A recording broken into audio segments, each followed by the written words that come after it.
The very word secrecy is repugnant in a free and open society. And we are, as a people, inherently and historically opposed to secret societies, to secret oaths, and to secret proceedings. We decided long ago that the dangers of excessive and unwarranted concealment of pertinent facts far outweighed the dangers which are cited to justify it. Today, no war has been declared, and however fierce the struggle may be, it may never be declared in the traditional fashion. Our way of life is under attack. Those who make themselves our enemy are advancing around the globe. The survival of our friends is in danger, and yet no war has been declared. No borders have been crossed by marching troops. No missiles have been fired. If the press is awaiting a declaration of war before it imposes the self-discipline of combat conditions, then I can only say that no war ever posed a greater threat to our security. If you are awaiting a finding of clear and present danger, then I can only say that the danger has never been more clear, and its presence has never been more imminent. It requires a change in outlook, a change in tactics, a change in missions by the government, by the people, by every businessman or labor leader, and by every newspaper. For we are opposed around the world by a monolithic and ruthless conspiracy that relies primarily on covert means for expanding its sphere of influence, on infiltration instead of invasion, on subversion instead of elections, on intimidation instead of free choice, on guerrillas by night instead of armies by day. It is a system which has conscripted vast human and material resources into the building of a tightly knit, highly efficient machine that combines military, diplomatic, intelligence, economic, scientific, and political operations. Its preparations are concealed, not published. Its mistakes are buried, not headlined. Its dissenters are silenced, not praised. No expenditure is questioned, no rumor is printed, no secret is revealed. Formally acknowledged as the Star of David, the move to adopt this symbol for the flag of Israel angered many Jews who realized that the symbol is in fact not the Star of David, but a hexagram symbol that was used in the ancient mystery religions. Many anti-Zionist Jews have since gone on to participate in annual flag burning rituals. It is in the biblical figure of Solomon that we can trace the true origins of the six-pointed star or hexagram. Solomon called the star the talisman of Saturn, or what became known as the Seal of Solomon. As we see, the bull's head is enclosed in a six-pointed star and surrounded by the letters composing the name Remphan, the planetary genius of Saturn, according to the alphabet of the Magi. The bull represents Moloch worship, which we will look at shortly, but first we need to examine two passages from the Bible that provide more detail on Solomon. Kings 11, 1-5 in the Bible features this passage. But King Solomon loved many foreign women, as well as the daughter of Pharaoh, women of the Moabites, Ammonites, Edomites, Sidonians, and Hittites, from the nations of whom the Lord had said to the children of Israel, "You shall not intermarry with them, nor they with you. Surely they will turn away your hearts after their gods." Solomon clung to these in love, and he had 700 wives, princesses, and 300 concubines, and his wives turned away his heart. For it was so, when Solomon was old, that his wives turned his heart after other gods, and his heart was not loyal to the Lord, his God, as was the heart of his father David. For Solomon went after Ashtoreth, the goddess of the Sidonians, and after Milcom, the abomination of the Ammonites. Ashtoreth here is a female goddess and the same goddess as Ishtar in Babylon, Isis in Egypt. The Romans called her Diana, and the Greeks Artemis, and the symbol is Venus. Milcom here is a male god, and its root word means king or Baal.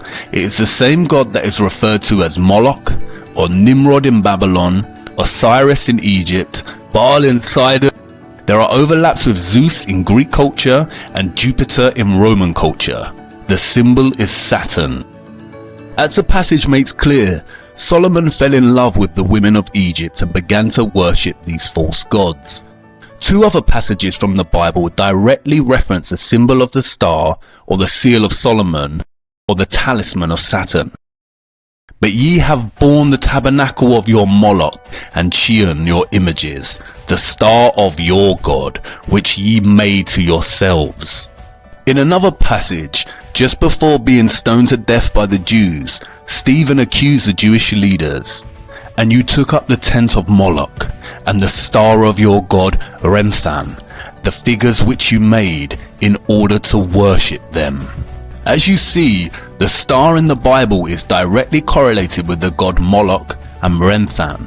Remphan is another word for Saturn.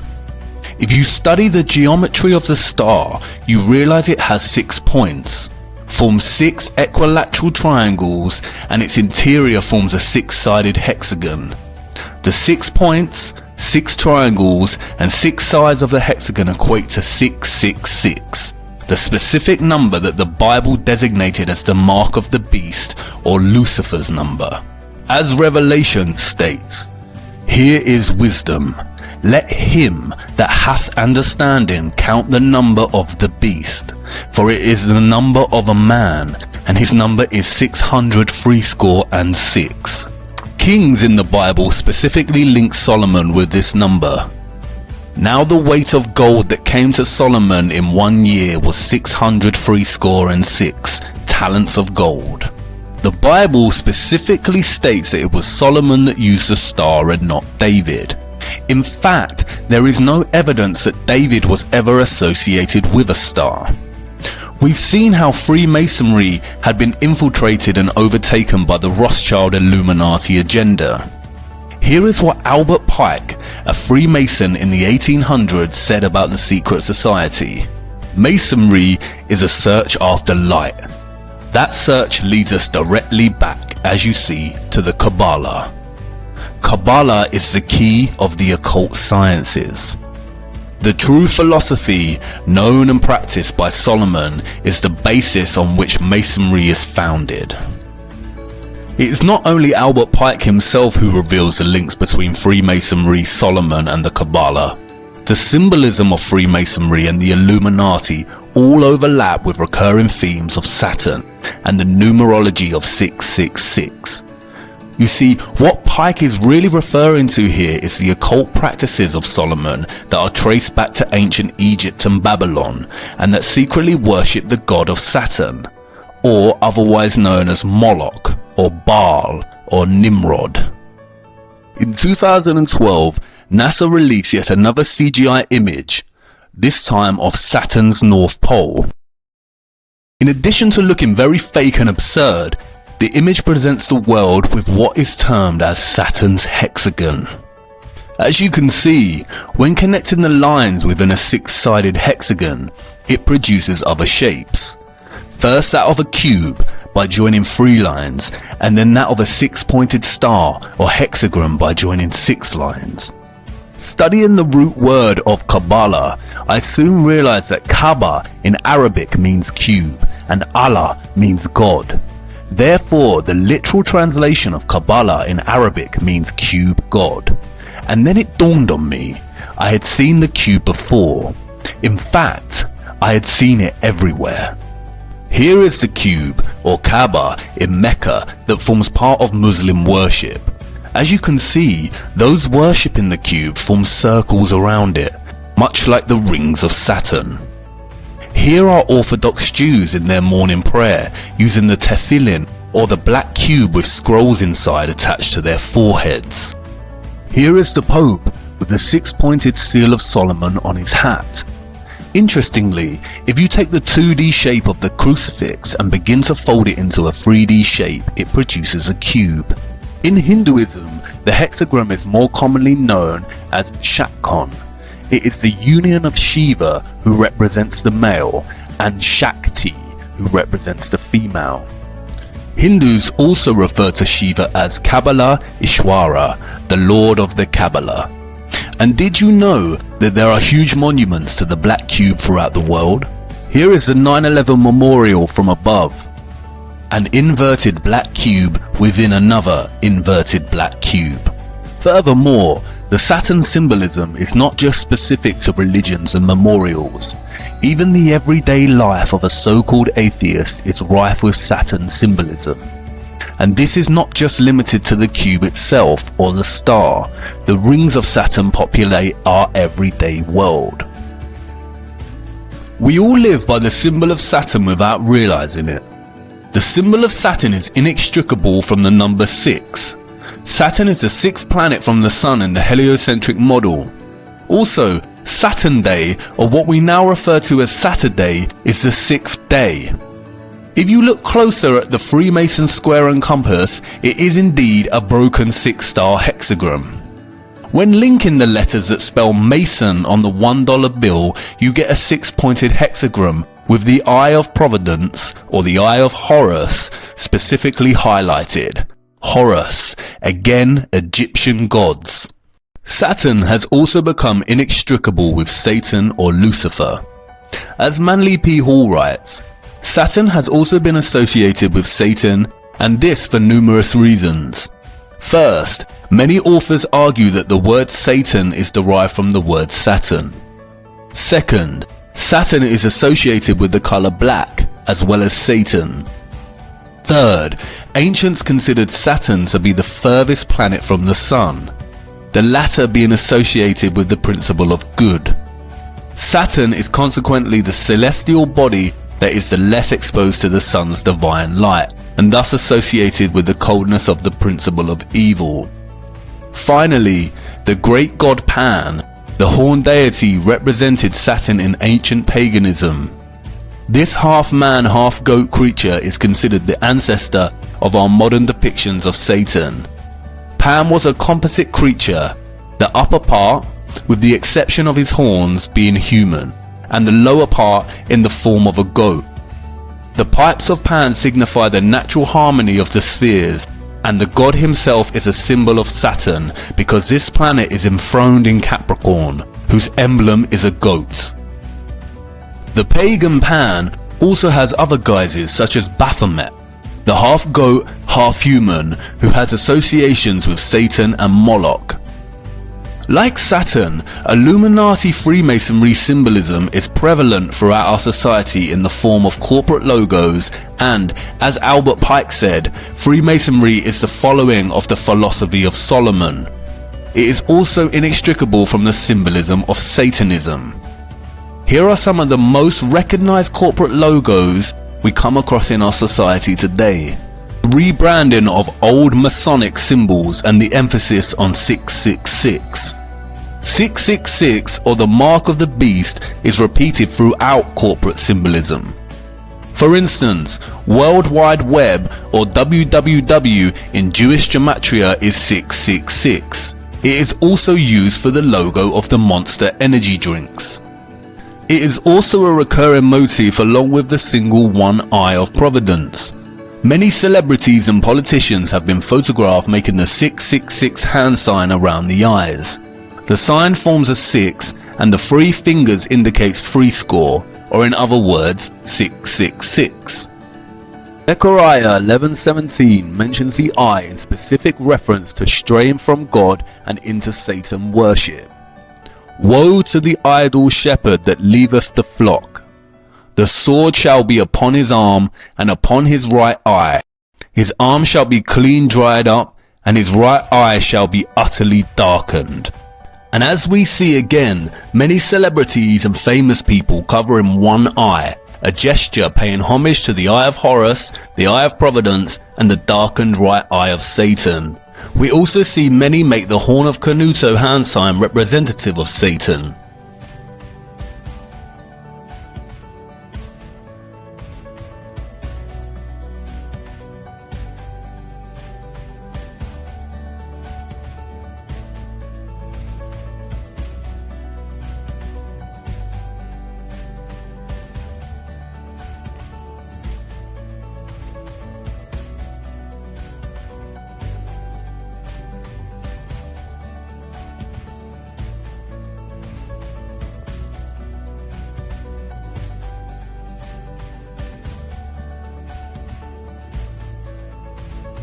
the symbolism is literally everywhere. For instance, why does the Vatican's hall look like a serpent? What are the dark serpent-like figures behind the throne? And why was the Vatican's telescope initially named Lucifer? I could go on and on about the abundance of satanic, Saturn symbols in our culture, from the prevalence of Egyptian monuments to secret gestures such as the vow of silence and the Masonic one hidden hand. But I think you get the point. And there is a wealth of information out there if you want to pursue your own research. This video is only supposed to be a very basic overview of this type of symbolism. It becomes confusing because the same symbol of Saturn, or Satan, keeps appearing in different eras and cultures under different guises. Much like Bauer changed his name to Rothschild, the worship of Saturn has undergone so many different iterations and changes that it becomes difficult to track. I feel that this is deliberately so. And this is the point. What the Rothschilds achieved with their centralized banking and Illuminati cabal establishment of controlled leaders in every industry, such as fossil fuels, health and education, is a highly disguised and masterly executed form of infiltration. They have controlled our access to knowledge from the beginning. The Natural History Museum at Tring belonged to 2nd Baron Rothschild and is located in a Rothschild family home. The League of Nations organized the inception of the Central Natural History Museum. E.L. Rothschild Limited, a private funded family investment company and established by Sir Evelyn de Rothschild and Lynn Forrester de Rothschild, oversees a variety of Rothschild's global investments. The company currently has interests in media, real estate, agriculture and luxury goods, with a significant previous positions in financial services, technology and communications. They even own 70% of Weather Central and all of its communications. As of today, the Rothschilds own over 160 central banks and control the finances of the majority of nations on Earth. In the year 2000, there were only a few countries that did not have centrally established banks. Any nation that resists their desire to control is demonized through the media and is usually bombed under the pretense of war or terrorism. Is this starting to make sense yet? As we saw in the previous episode, all wars are deliberately choreographed, as are all politics. The opposing forces of the political left and right is all theatre to produce the illusion of choice. They are all players on the world stage whose autonomy and real governing power is limited by the elite powers such as the Rothschilds. It is the same with corporations, products and the media. The illusion of choice, when in fact they are all owned by the same top of the pyramid companies that are in the pockets of the Rothschild elite. You can discover this yourselves by just following the money. The primary aim of the Illuminati cabal is to establish a Novus Ordo Seclorum, as stated on the $1 bill, and which means a new order of the ages, or a new world order. The agenda of this order is to establish a globalist one world government, with a world military, centralized banking, health, education and religion. Here we can see the former Israeli president Shimon Peres, a Rothschild puppet, meeting with the Pope to discuss uniting all religions under one world religion. And I can bet you that the one world religion would carry the symbol of Saturn. Again, I will not go into much depth about globalism and the New World Order agenda. There is a wealth of material on the internet if you are interested. The Rothschilds and the Rockefellers are just one of the many governing cabal elite families that run and rule our world. Doing justice to the complexity of this would require its own video series. My main objective is to give you a brief overview of the Rothschilds power complex and its grip on our world, and to show you the prevalence of satanic symbolism that stems from this power complex, as it is the key to understanding the lie behind the heliocentric model of the Earth, and why they would deliberately hide that our Earth is a flat, disc-like plane. Despite being studied and used by different Jewish sects today, the Kabbalah is not exclusively Jewish. It has ties that go beyond Judaism. Jewish mysticism originated with the apostate Israelites and ancient Egypt and Canaan during the time of the serpent religions of the Ammonites, the Canaanites and Egyptians, all of which trace back to Babylon. And, as I have shown you, this is evident in the symbolism. Does this mean that Orthodox Kabbalah Jews secretly worship Saturn or Satan? No. What the Rothschilds and their puppets have successfully achieved is a worldwide worship of Saturn or Satan in its various guises through deception and infiltration without the world knowing it. I am not suggesting that Jews in general worship Satan, especially in their study of the Kabbalah, nor am I suggesting that Muslims in their prayer to the Kaaba or Catholics visiting the Vatican are Satanists.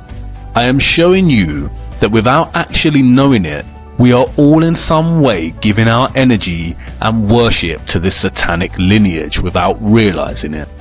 Even if you're an atheist, the black cube and Saturn rings are so prevalent in your life you may wear clothing with the symbolism on without even realizing.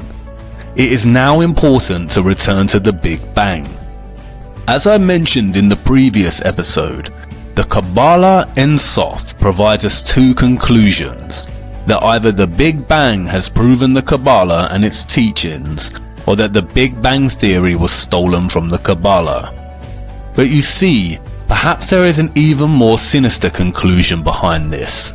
Perhaps, just perhaps, modern Kabbalists, or more specifically the Illuminati Freemasonry Satanic Complex, have figured out a way to force their beliefs onto others by renaming their views as science. Perhaps atheism is not atheism at all, but a deceptive form of Satan-Saturn worship, which encourages people to forsake the idea of God and creation and adopt randomness, nihilism, or the idea of nothingness, and is achieved through none other than widespread institutional control and infiltration of the sciences via the Rothschilds, Rockefellers, and other puppets. And when met with any opposition is shame from the so-called scientific community. In a nutshell, atheism legitimized coincidence. What about all the central scientific figures supporting the heliocentric model and the theory of the Big Bang? Well, here is a photo of Zionist Albert Einstein dining with Lord Rothschild. Isaac Newton was a Freemason and had a keen interest in the occult. And all big NASA figureheads and astronauts are Freemasons and openly display this, as does Neil deGrasse Tyson. There exists an organization called the Anti-Defamation League, which serves as an instrument to try and convince everyone that any mention of the Rothschilds and their allies is an anti-Semitic attack on all Jews. This is given historical weighting by the Rothschild choreographed Holocaust and also controlled by the Rothschild-Rockefeller media complex. All major mainstream media outlets can be traced back to their control. As David Rockefeller stated at the Bilderberg Conference in 1991, we are grateful to the Washington Post, the New York Times, Time magazine and other great publications whose directors have attended our meetings and respected their promises of discretion for almost 40 years. It would have been impossible for us to develop our plan for the world if we had been subjected to the lights of publicity during those years. But the world is now more sophisticated and prepared to march towards a world government. The supranatural sovereignty of an intellectual elite and world bankers is surely preferable to the national autodetermination practiced in past centuries. The official controlled narrative states that the Rothschilds are Jews. They are not. They are Satanists. Satanism is the hidden religion that rules the world, and its presence is so prevalent and insidiously woven into the fabric of our everyday lives it is shocking. Its method of control primarily centers around deceit. Just as the Mossad phrase states, by way of deception, thou shalt do war. And I want you to really marinate on this. Imagine If you're that powerful that you literally own the majority of nations on Earth and most of the world's GDP, if you had an agenda, is there anything that would be able to prevent you? Would people in power or of fame be able to speak out against you without it having dire consequences? Really consider that kind of wealth and power. It is becoming more and more evident we have been deceived on the true nature of our Earth. And I understand that what I am telling you probably sounds just as ludicrous and ridiculous as when I first mentioned that the Earth is flat. And I know you are on the brink of turning this off and writing it off as garbage conspiracy theory. But let me tell you this, conspiracies are real. It's the lack of evidence that makes them a theory. Stay with me. As I said before, you cannot tell people the truth, you must show them. Do not take my word for it. I cannot just make claims that there is an elite body of people that worship Satan and have operated throughout time by deceiving the common people as to the true nature of the world, and that they have full control over all the information we receive. Prevalent Satan symbolism and the history of the Rothschilds is not enough proof or evidence. If Satanism is real, then I need to show you the true evil of such worship before I show you what they are covering up with NASA. Come with me now to part 7. We are nearly through this rabbit hole.